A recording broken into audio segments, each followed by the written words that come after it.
By dawn the next morning, Karen's golf cart had acquired some interesting modifications. What started as a pristine white vehicle now resembled a mobile poultry palace, complete with 12 live chickens roosting on every available surface. The birds had made themselves comfortable overnight, turning Karen's enforcement headquarters into something resembling a farmyard fever dream. What is the meaning of this? Karen's shriek could be heard 3 houses down as she discovered her transportation had become a feathered fortress. Chicken droppings decorated her custom leather seat covers, and a particularly bold rooster had claimed her HOA clipboard as a perch. Martha appeared in the barn doorway, coffee mug in hand, and the most innocent expression she could muster. "Oh my, looks like your cart had some overnight visitors. Strange how they were attracted to it specifically. You did this." Karen's finger jabbed through the air like an accusation. "This is vandalism, destruction of property. I'll have you arrested." "For what?" "The chickens belong to my neighbor 3 doors down. They must have wandered over." Martha took a slow sip of her coffee. "You know how animals are drawn to certain energies." Karen's face had progressed through several shades of red and was now approaching purple. She began swatting at the chickens, who responded by flapping and squawking with increased enthusiasm. The rooster, apparently the group's designated spokesperson, let out a crow that seemed specifically designed to mock her. "Get them off," Karen demanded, her perfectly styled hair now showing signs of stress-induced dishevelment. "Well, I suppose I could help," Martha said thoughtfully. "But according to Section 12.3 of the Community Guidelines, livestock management falls under property owner responsibility. Since you've claimed temporary jurisdiction over my barn, these would technically be your chickens now." For the first time in 15 years of HOA tyranny, Karen Weatherby found herself speechless. The legal logic was her own, turned against her like a weapon she'd forged herself. She stood there, surrounded by chickens and the growing realization that she might have finally met her match. "This isn't over," she managed through gritted teeth. "Oh, I'm counting on it," Martha replied. But as Karen attempted to reclaim her golf cart, something unexpected happened.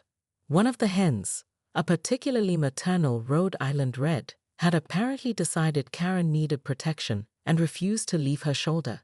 No amount of shooing or gentle persuasion could convince the bird to relocate. "Why won't it leave?" Karen asked, her voice smaller than before. Martha studied the pair with genuine curiosity. "Maybe she likes you. Animals have good instincts about people, you know. They see past all the noise." For just a moment, Karen's defensive walls flickered. She looked at the hen perched contentedly on her shoulder, and something almost like wonder crossed her face. Then she caught herself, straightened her spine, and marched toward her chicken-adorned golf cart with as much dignity as circumstances allowed. "This means war, Martha Henderson." "Bring it on, Karen Weatherby." 3 weeks later, the Sunset Meadows HOA emergency meeting was standing room only. Word had spread about the Great Chicken Cart incident, and neighbors who hadn't attended a meeting in years suddenly found pressing concerns about community governance. Karen sat at the head of the table, her usual commanding presence somewhat undermined by the Rhode Island Red, now named Henrietta, still faithfully perched on her shoulder. "The first order of business," Karen began, her voice lacking its usual authority, "is the unauthorized livestock situation." "You mean your chicken?" called out Mr. Peterson from the back row, earning a ripple of laughter. Karen's jaw tightened. Over the past 3 weeks, she'd discovered that removing a determined chicken from one's person was considerably more challenging than intimidating neighbors into compliance. Henrietta had taken up permanent residence, following Karen everywhere and refusing all relocation attempts. The HOA president who once struck fear into the hearts of homeowners was now known throughout the neighborhood as Chicken Lady. "Henrietta is a temporary," she started. "K." Henrietta interjected, as if offering editorial commentary. Martha stood up from the audience, her face serious, but her eyes twinkling. "Actually, I'd like to propose a motion. I move that we elect a new HOA president." The room went silent. Karen's grip tightened on her gavel. "You can't do that. There's no provision for Section 18.2. Martha interrupted calmly. Any officer who demonstrates inability to maintain professional conduct can be subject to recall vote. I'd say arriving at official meetings with unauthorized pets qualifies. Murmurs of agreement rippled through the crowd. Karen looked around the room, seeing for the first time how her neighbors truly viewed her. Not with the respect she'd imagined, but with barely contained resentment that was now bubbling to the surface. All in favor, Martha called out. Hands shot up around the room like a forest of rebellion. Karen counted them with growing horror. 27 votes for her removal, only 3 against. Motion carries, Martha announced. I nominate myself as interim president. As the gavel changed hands, Karen felt something crack inside her chest. 15 years of authority, gone in 15 minutes. She stood to leave, expecting Henrietta to finally abandon her in this moment of defeat. But the chicken stayed put, gently preening Karen's hair, with what could only be described as affection. Why? Karen whispered to the bird. Why do you stay when everyone else leaves? Martha overheard and approached cautiously. Maybe because she sees something in you that you've forgotten was there. Karen looked up, her eyes bright with unshed tears. I just wanted things to be perfect, orderly. I thought if I could control everything then what? Then maybe I'd matter to someone. The room had emptied except for the 2 women and 1 very loyal chicken. Martha sat down beside her former adversary, considering her words carefully. You know, I could use a vice president, someone who understands the rules inside and out. Karen's head snapped up. You'd want me to work with you? After everything? Especially after everything. You care about this community, Karen. You just forgot that communities are made of people, not regulations. As they walked out of the community center together, Henrietta still firmly planted on Karen's shoulder. Neither woman noticed the black sedan parked across the street. Inside, a man in an expensive suit was making notes in a leather portfolio. The corporate development company had been waiting for the right moment to make their move on Sunset Meadows, and a fractured HOA with new, inexperienced leadership was exactly the opportunity they'd been hoping for.